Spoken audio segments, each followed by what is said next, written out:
Today on Motivation Monday, I want to tell you a story about this hat.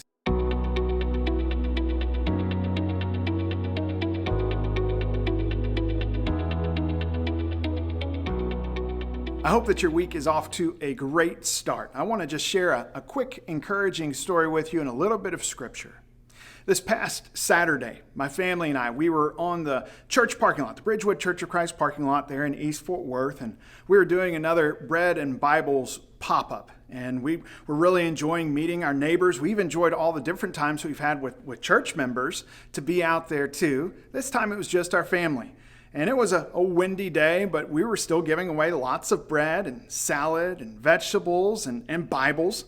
I always like when people pull up and ask, usually in a kind of a timid voice, can I just have a Bible? Well, absolutely, you can have a Bible. We even had someone who prayed for our family while we were out there, and we appreciate that very much. But there was a young man who pulled up, and as we were making conversation, he asked if he could just gather up a lot of bread for his coworkers. And I said, absolutely. We're always happy when people can share with their friends, their coworkers, their neighbors, put some in the freezer for another day. And so we gather up a big box of bread for him to take to his coworkers.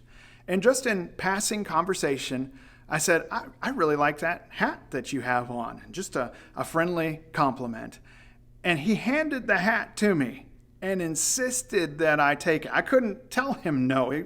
He wouldn't take no for an answer. I thought, how nice is this?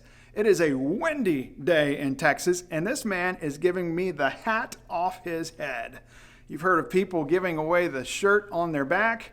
He gave me the hat on his head. And this one's from Lazy J Ranchwear right here in Fort Worth, Texas.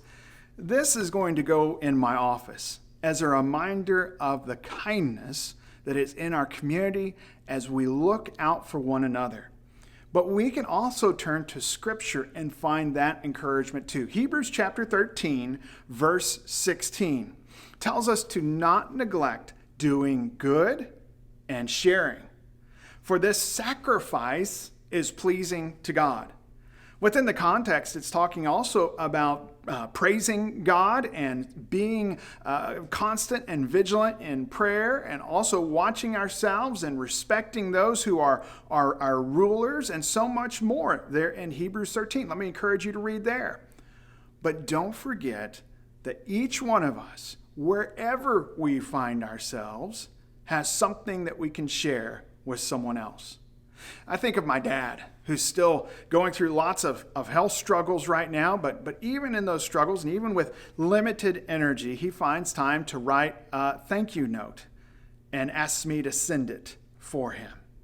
He's sharing what he has to share. I think, too, of many families within our congregation who are facing health struggles and other difficulties, but yet they find time to share a meal with a family who's had a surgery or taking care of another loved one who's sick. They know what it's like. And so they're there to share as well. And we all have the message of hope that we read in the New Testament that we can share with those who we interact with on a daily basis. What a fantastic reminder that we should share what we have. And we will be a blessing to those in our community, a blessing to those in our family, and a blessing to those within the church. I hope this has been encouraging to you. I would like to hear what you're doing to share with others. Just leave it in the comments below, whether it's on Facebook or YouTube. It would be an encouragement to me. God bless you. Do good this week.